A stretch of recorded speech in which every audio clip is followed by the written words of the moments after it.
You've probably cooked hundreds of chicken breasts, and you've probably made the same mistake every single time without ever knowing it was a mistake. You've had dry chicken so many times you've started to think that's just what chicken is. The chalky breast you have to chase around your mouth with water. The piece that looked fine in the pan and turned to sawdust on the plate. Most people have quietly accepted this as normal, cooked chicken 1,000 times, and never once questioned whether the meat was the problem or the method was. It's the method.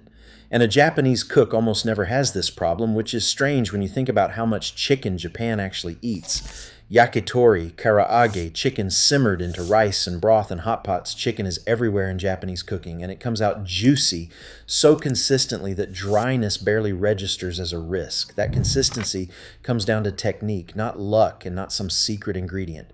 It comes from understanding one thing about chicken that most people never learn, and that one thing quietly fixes dry chicken forever. Here's what surprises people. The biggest reason chicken dries out has almost nothing to do with how long you cook it. It's a decision made before the heat, and getting it right matters more than any amount of careful timing in the pan. That's coming. The whole approach comes down to a few ideas. Why chicken actually dries out, the preparation step almost everyone skips, controlling the heat, and knowing the real moment it's done. Together, they're the difference between chicken that's juicy and chicken you need a glass of water to get through. Start with why chicken dries out in the first place, because it explains every fix that follows. Chicken breast is lean muscle, mostly protein and water, with very little fat to protect it. As it heats, the proteins firm up, which is good, but push past a fairly narrow window, and those proteins clench hard and force out the water they were holding. Picture wringing out a soaked sponge. The harder you twist, the more water runs out, and you can't twist it back in. Overcooked chicken proteins do almost exactly that, squeezing the juice out into the pan where it's gone for good. A juicy piece of chicken has held on to its water. A dry one has wrung it all out. Because the breast has so little fat to fall back on, it has almost no margin for error, which is exactly why it dries out faster and more brutally than a fattier cut like thigh. Once that clicks, the whole problem comes into focus. Dry chicken isn't overcooked by a little. It's chicken pushed just past that narrow window where the proteins let go of the water, and on a lean cut that window is painfully small. Miss it by a minute and the difference is enormous, which means everything the Japanese approach does is aimed at widening that window, giving the water more reasons to stay, and knowing exactly when to stop before it flees. And that starts with the step almost nobody outside Japan bothers with. Brining. This one step alone can take a breast from chalky to noticeably juicy before you've changed a single thing about how you actually cook it. Here's why it works. It's not marinating, which mostly flavors the surface. Brining changes the meat itself. In Japanese cooking, this often takes the form of salting the chicken well ahead of cooking, or resting it in a light salt solution, sometimes with a splash of sake, before it ever touches heat.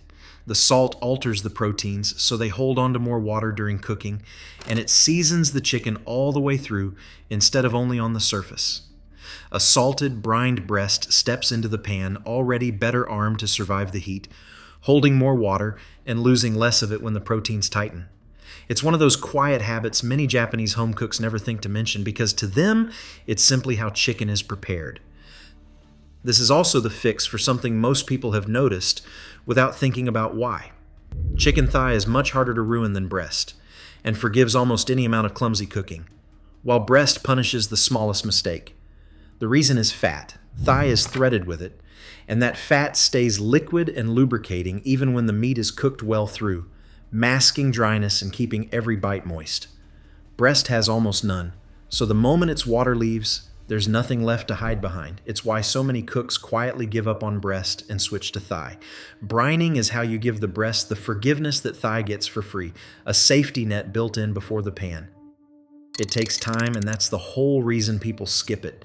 15 or 20 minutes at least, longer if you can spare it, of the chicken just sitting there seasoned, doing nothing you can see. It looks like waiting, not cooking. But that quiet stretch is doing more to prevent dry chicken than anything that happens later over the flame. The meat is being changed from the inside before a single degree of heat arrives, and no amount of careful cooking can rescue a breast that skipped this step. You can even feel the difference before cooking. A breast that's been salted and left to sit firms up slightly and takes on a faintly tacky, glossy surface, a sign the salt has drawn moisture out and then let the meat reabsorb it along with the seasoning. That subtle change on the surface is the proteins reorganizing to hold water better, the whole point of the step, visible right there on the counter. An unsalted breast stays slick and loose by comparison, exactly as vulnerable to the heat as it was straight from the package. That's only the preparation, though. How the heat gets used is where the second half of the battle is won. Then there's the heat where people make the opposite mistake you'd expect. The instinct with a piece of chicken people are nervous about is to cook it hard and fast to be sure it's safe, or to blast it the whole time to get color. Both drive the outside well past that water-losing point long before the inside is even ready. A Japanese cook tends to work differently, searing for color where it's wanted, but then easing the heat down to let the inside come up gently, or gently poaching and simmering the chicken in liquid where the temperature never runs high enough to shock the proteins into clinching.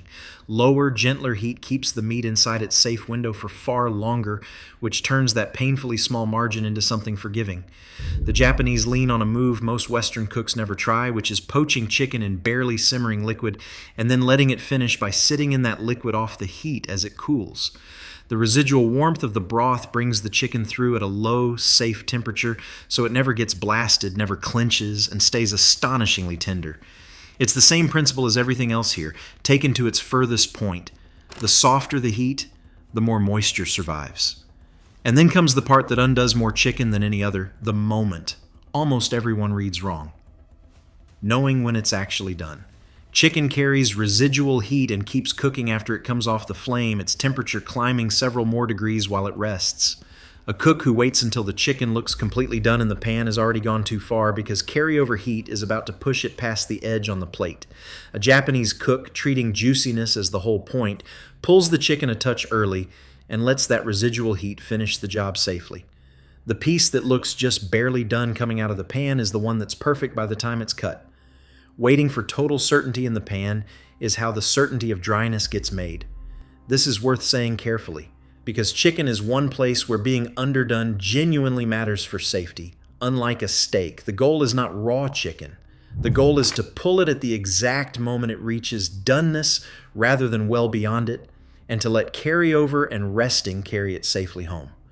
Cooked properly and fully, but not a second longer. That last part, not a second longer, is the entire difference between juicy and chalky. Which leads into the step people skip because they're hungry, and it quietly wastes everything before it. Then the rest. A cooked piece of chicken needs to sit for 5 minutes or so before it's cut. When chicken cooks, its juices are driven inward under the heat, packed toward the center, slice into it right away, and those juices spill straight out onto the board, the exact puddle that means all the moisture you fought to keep just left the meat. Let it rest, and the fibers relax as they settle, and the juices spread back through the whole piece. Cut it then, and the moisture stays where it belongs, in the chicken, not on the cutting board. Those few minutes of patience feel impossible when the food is right there and ready. But the same piece of chicken, rested or not, comes out as two completely different things. One is juicy through every slice. The other bleeds its moisture onto the board and turns dry between the pan and the plate. All that earlier care wasted in the last 30 seconds. Step back and it's really one problem, attacked from several sides. Chicken dries out because a lean cut loses its water the instant it's pushed too far, so the whole approach is built to keep that water in. Brine it first so it holds more water and seasons through. Cook it gentle so it stays in its safe window longer. Pull it the moment it's done and not a second after. Rest it so the juices settle back in. Every single step is about the same thing, water in the meat, defended at every stage where it might escape. What gets me about all of this is how little of it happens in the pan. The chicken is half saved before it's cooked, sitting in salt, and half saved after, resting on a board. The cooking itself, the part everyone fixates on and stresses about, is almost the least important stretch as long as the heat stays gentle. The dry chicken people have accepted their whole lives was never a cooking failure. It was a preparation failure and a timing failure, bookending a cooking step that was fine all along. This is the thread running through almost all of it, and it's worth naming because it's the real idea behind Japanese cooking more than any single trick. These techniques don't fix mistakes after the fact with a heavy sauce or a gravy to hide the dryness. They prevent the mistake before the heat ever begins. Moisture is treated as something to protect from the start, not something to add back later once it's lost. It's the same instinct behind the salting, the gentle heat, the early pull, the rest, and you'll see the same patience in a yakitori shop turning out skewer after skewer that never dries out. Prevention over correction. Once you see it, it shows up everywhere in the way Japan cooks. Try it once with a plain chicken breast. Salt it well and let it sit while you get everything else ready. Cook it gently, not hard. Pull it the moment it's done, not a minute after, and let it rest before you cut. The chicken you use to choke down dry comes out tender and juicy, and it stops being something you endure for the protein and starts being something you actually want to eat. People think tender chicken is about the right cut or some restaurant trick. Most of the time it's about salting early and pulling it off the heat before your nerve tells you to. That's the whole idea behind this channel. One dish at a time. The next one takes on the ingredient people throw away half of without realizing it, and the Japanese habit that treats the part you're discarding as the best part.